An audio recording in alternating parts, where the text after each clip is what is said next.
Oh, Sega. If you own a Genesis, I hope you own this game. And shame on you if you don't.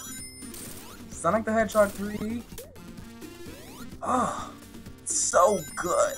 It's everything that's good about 16-bit consoles. And it shows a lot of messed up stuff about modern game design.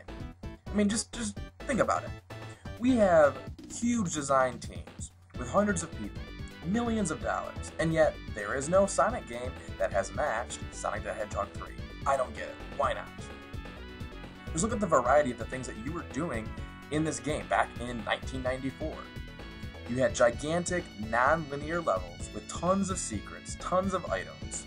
The graphics, beautiful. The sound design and the music, top-notch.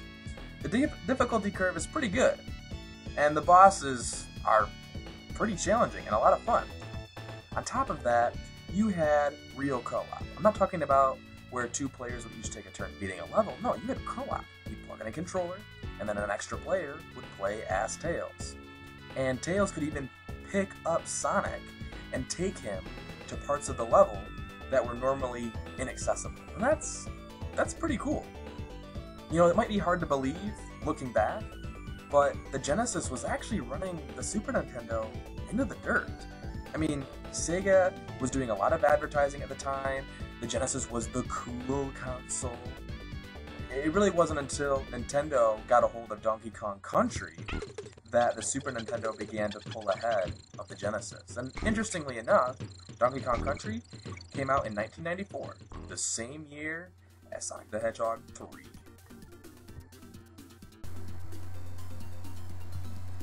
I do have some gripes with Sonic the Hedgehog 3.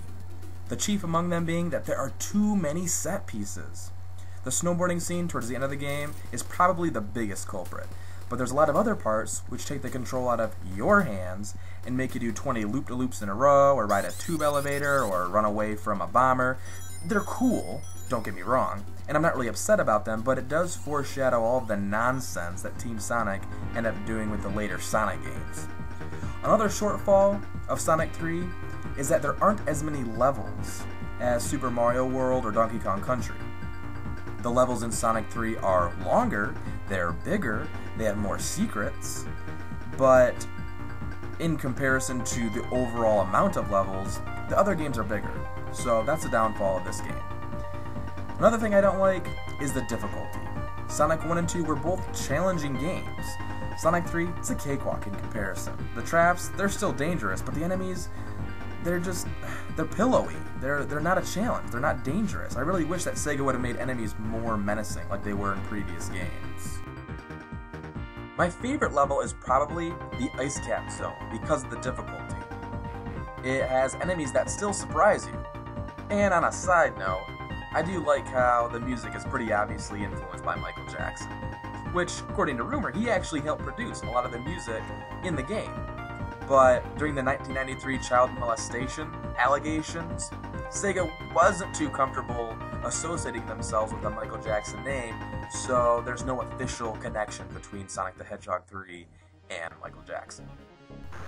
I guess the question you should ask yourself is, when was the last time I played Sonic the Hedgehog 3? I mean, come on, there's really no excuse. The game is on every single console and handheld, because Sega releases it in every Sega Mega Collection disc.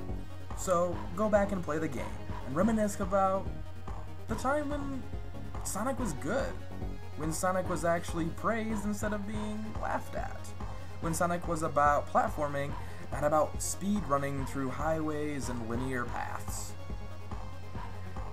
And reminisce about the time when platforming games themselves were about platforming, and not about running through cutscenes and set pieces.